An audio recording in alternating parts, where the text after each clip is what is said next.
What's up, fight fans? Welcome back to KO with Kyle. I'm your host, Kyle. Today we'll be recapping UFC 258, Kamaru Usman versus Gilbert Burns, as well as forecasting UFC Fight Night, Curtis Blaydes versus Derrick Lewis. UFC 258 didn't look that great on paper, but the fights were really good. And this upcoming fight night has multiple heavyweight fights, so we can expect some finishes. So without any further ado, let's get into it.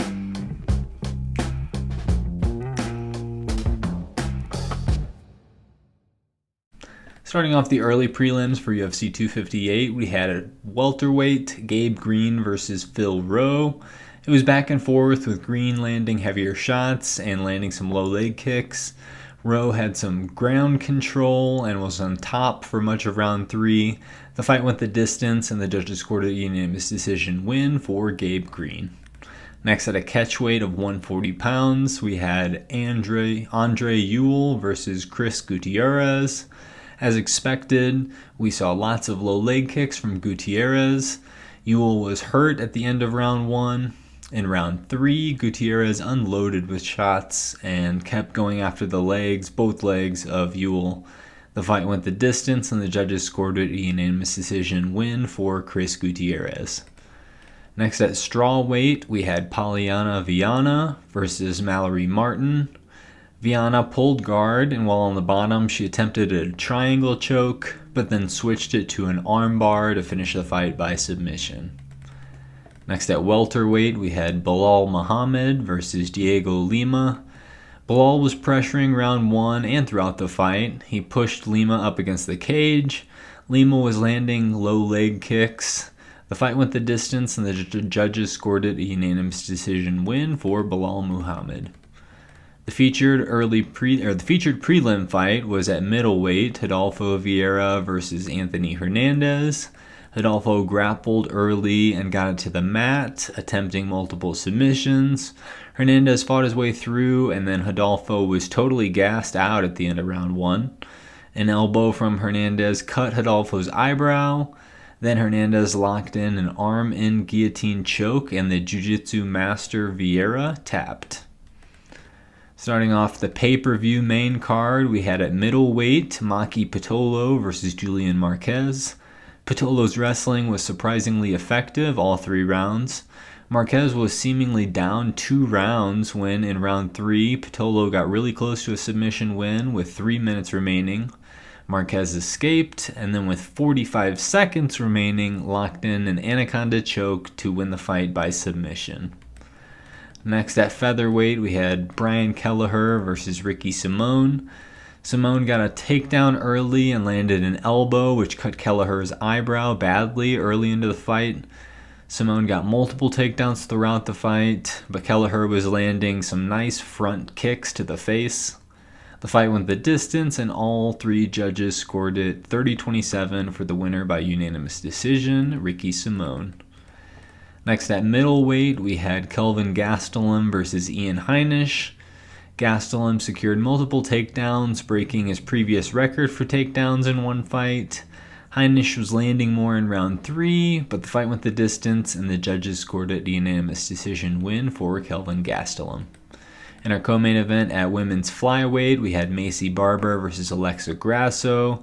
It was a somewhat evenly matched throughout, but Grasso had the smoother striking. Grasso looked like the more fundamentally sound boxer. Barber put it on in round 3, but it was too little too late, and the fight went the distance, and the judges scored a unanimous decision win for Alexa Grasso.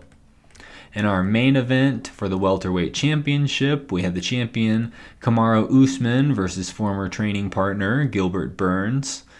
Burns stung Usman multiple times in round 1. Usman looked really fazed by Burns' strikes. Usman started to land the jab, and it was his best attack. Usman surprisingly didn't want to wrestle with Burns, knowing his jiu-jitsu skills. In round 2, Usman hurt Burns with a right hand and then dropped him with a jab. In round 3, Usman again dropped Burns with the jab and then swarmed to finish the fight by TKO. In the previous Kyle's fight picks, I had Marquez, Gastelum, Barber, and Usman, so I went 3 for 4. Next, let's forecast the upcoming UFC Fight Night, Curtis Blaydes versus Derrick Lewis on February 20th. Starting off the main card at heavyweight, we have Andrei Arlovski versus Tom Aspinall. Arlovski is a former UFC heavyweight champ with one successful title defense. Arlovski has the most fights at heavyweight at 33 and the most wins at heavyweight with 19. Tom Aspinall's 2 UFC fights both ended with round 1 knockouts. Most of Aspinall's fights ended by round 1 finish. Arlovski is dangerous underdog to bet against, but I'm picking Tom Aspinall to get it done. Next at middleweight, we have Phil Hawes versus Nasruddin Imavov. Both fighters' records are 9-2 with 1 win in the UFC. Imavov is on a 6-fight win streak. Hawes was KO'd by Julian Marquez's head kick on Dana White's Contender Series. Hawes came back on Contender Series years later and won by round 1 TKO. I expect this fight to be fireworks, and I'm picking Nasruddin Imavov. Next at heavyweight, we have Alexei Oleinik versus Chris Daukaus. Oleinik is the only fighter in the UFC to win by Ezekiel choke, and he's done it twice. Oleinik has 5 Performance of the Night bonuses.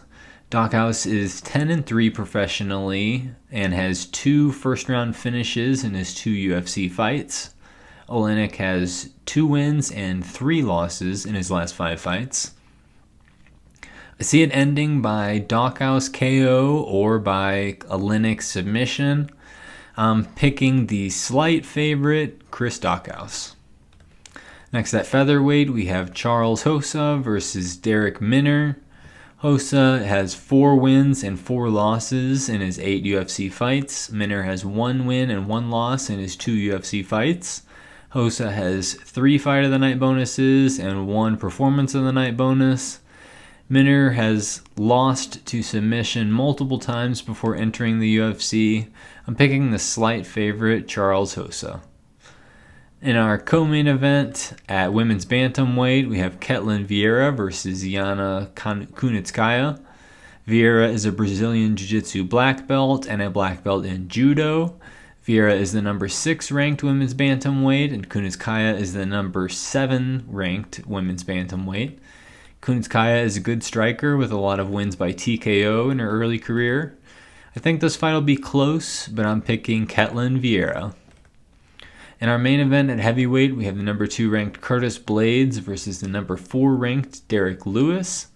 Blaydes' only 2 losses are to Francis Ngannou. Blaydes is an exceptional wrestler, securing multiple takedowns per fight. Lewis is a knockout artist who has finishing power until the last minute. Lewis is on a 3-fight win streak. Blaydes is on a 4-fight win streak. The plus money on Lewis makes it an appealing bet, but I'm picking Curtis Blaydes to get it done with his wrestling. Kyle's Fight Picks.